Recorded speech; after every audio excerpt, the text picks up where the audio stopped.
7 নং যুবদলের দক্ষিণ যুবদলের উদ্যোগে একটি বিশাল মিছিল। ধন্যবাদ জানাই দক্ষিণ যুবদলের নেতৃবৃন্দরে। বিসমিল্লাহির রহমানির রহিম। সম্মানিত উপস্থিতি, ত্রয়োদশ জাতীয় সংসদ নির্বাচনী প্রচারণা সভার শেষ মুহূর্তে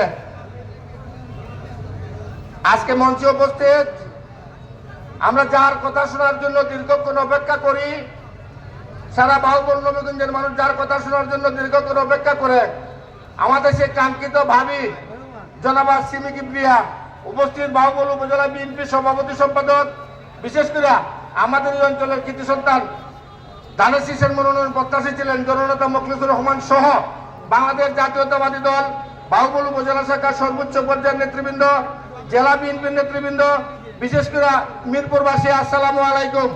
সংগ্রামী উপস্থিতি, আমি দুইটা ব্যাখ্যা দিব। আমরা ফেব্রুয়ারি 12-তে কেন দানের শীষে ভোট দিতে চাই। আমার প্রথম বক্তব্য হল, 1 নম্বর, আমরা কেন দানের শীষে ভোট দিতে চাই। আপনারা জানেন বাংলাদেশে আমাদের এই দেশে 300 কনস্টিটিউট, 300টি আসন আছে। আমাদের এই 300টি আসনের মধ্যে আমাদের যে ক্যান্ডিডেট 300 আসনের মধ্যে অন্যতম যোগ্য, সৎ এবং বিশ্ববরেণ্য অর্থনীতিবিদ আমাদের ক্যান্ডিডেট। কত নম্বর কথা হলো, যোগ্য, সৎ এবং বিশ্ববরেণ্য অর্থনীতিবিদ হিসেবে আমরা দানের শীষে ভোট দিতে চাই। আমার দ্বিতীয় বক্তব্য, আমরা কেন দানের শীষে ভোট দিব। আপনারা জানেন আগামী রাষ্ট্রনায়ক দেশনায়ক জনাব তারেক রহমান ইতিমধ্যেই উনার প্ল্যান ঘোষণা করেছেন, আই হ্যাভ এ প্ল্যান। আপনারা জানেন এই প্ল্যানের অংশ, এই প্ল্যানের অন্যতম কুশীলব ডক্টর রেজা কিবরিয়া, এবং এই তারেক রহমানের ঘোষিত প্ল্যানে আপনারা কি পাবেন আমাদের পূর্ববর্তী বক্তারা বলছেন। আমাদের আজকের যিনি প্রধান অতিথি তিনিও ব্যাখ্যা দিবেন। জনাব তারেক রহমানের প্ল্যানে ফ্যামিলি কার্ড আছে, কৃষি কার্ড আছে, বিশেষ করে উন্নত চিকিৎসার জন্য স্বাস্থ্যের ব্যবস্থা আছে। আমাদের নেতৃবৃন্দ বলছেন, আমরা বাড়ি বাড়ি যে মানুষকে বলছি, বিশেষ করে আমি যে গুরুত্ব দিতে চাই যে বিষয়টার উপর, আমরা আজকে এখানে 3 থেকে 5 হাজার মানুষ দাঁড়িয়েছি। আমরাই সর্বোচ্চ নয়, আমাদের অর্ধেক ভোট হচ্ছে আমাদের নারী, আমাদের গড়ের মা বোন, বিশেষ করে আমাদের নেতৃবৃন্দ, আমাদের মা বোনদের বোঝাতে হবে যে আমরা ফেব্রুয়ারি 12-তে আমরা দানের শীষে ভোট দিতে সেন্টারে যাব। বিশেষ করে গ্রামের মা বোনদের একটি ভ্রান্ত আকিদার দল, একটি ফিতনা সৃষ্টিকারী দল জান্নাতের ভুয়া টিকিট বিক্রি করে আমাদের মা বোনদের বিভ্রান্ত করছে। আপনাদের মাধ্যমে, আমাদের নেতৃবৃন্দের মাধ্যমে আমাদের মা বোনদেরকে, সরল মনা মা বোনদেরকে এই ফিতনা সৃষ্টিকারী, বিভ্রান্তি সৃষ্টিকারী এই ফিতনাবাজদের অপতৎপরা থেকে আমাদের মা বোনকে রক্ষা করে ফেব্রুয়ারি 12-তে ভোট সেন্টারে নিয়ে আসবো।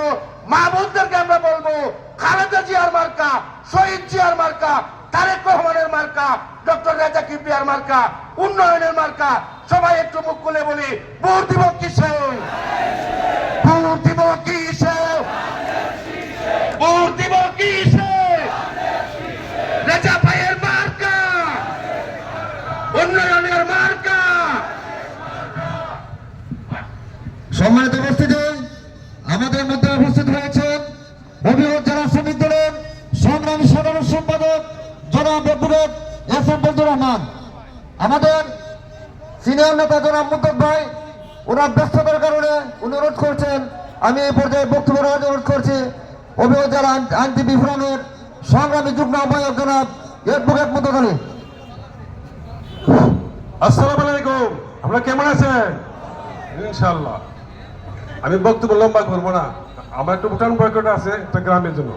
সম্মানিত অতিথিবৃন্দ, বিএনপি নেতৃবৃন্দ, আমাদের মাঝে মঞ্চে উপস্থিত আছেন আমাদের প্রার্থী ডক্টর রেজা কিবরিয়া সাহেবের সহধর্মিণী জনাব সিমি কিবরিয়া, যিনি স্বামীর পক্ষে, বিএনপির পক্ষে গ্রাম থেকে গ্রামান্তরে মানুষ এবং মানুষের কাছে, ভুটানের কাছে, মহিলাদের কাছে স্বামীর জন্য ভোট চাই গেছেন। উনার জন্য সবাই মিলে একটা হাত তালে। সংগ্রামী ভাই বোনেরা, আমার বাহুবলবাসীরা, আমরা বাহুবল মানুষ, আবেগপ্রবণ মানুষ। আমি দেখেছি আবেগে অনেক সময় যদি ভালো লেগেই যায় তাহলে কিন্তু অনেক কিছু রেজাল্ট, অনেক কাঙ্ক্ষিত রেজাল্ট পাল্টে অন্যটা হয়ে যায়, হয় না? হয়েছে। কিন্তু আমি এখানে দাঁড়িয়েছি বাংলাদেশ জাতীয়তাবাদী দলের পক্ষে, একজন নগণ্য কর্মী হিসেবে আপনাদেরকে জোর অনুরোধ করছি, এই 18 বছর আওয়ামী লীগ সরকার, এই বিনা ভোটের সরকার বিনা ভোটের মাধ্যমে ক্ষমতা দখল করে এই বাংলাদেশের অর্থনীতিকে ভঙ্গ করেছে, লুটপাট করে হাজার হাজার টাকা, হাজার হাজার কোটি ডলার বিদেশ নিয়ে ওনারা বিদেশে আরাম আয়েসে রয়েছে। আমাদের বাহুবলের, আমি কথা বলি, আমাদের বাহুবলের নেতা কর্মীরা আন্দোলন করতে দিয়ে এই নেতাদের, আমাদের কর্মীদেরকে এমন ভাবে জেল কাটতে হয়েছে, বাবা জানাজা পড়তে পারে নাই। আমরা কত অনুরোধ করেছি ম্যাজিস্ট্রেটকে চেম্বারে দিয়ে, বলছে শেখ হাসিনার নির্দেশ, কোনো বিএনপি নেতাকে জামিন দেওয়া যাবে না। এখানে উপস্থিত আছেন, শেষ পর্যন্ত আমরা প্যারালালে মুক্তি শয়নে তার বাবার মায়ের জানাজা পড়েছে। এখন আমার একটি অনুরোধ, আপনারা দানের শেষে ভোট দিবেন, অন্য কথা বলবেন না। দানের শেষ ভোট দিতে হলে আমরা যে প্রার্থী, এই প্রার্থী এশিয়ার মাঝে একজন বিখ্যাত অর্থনীতিবিদ।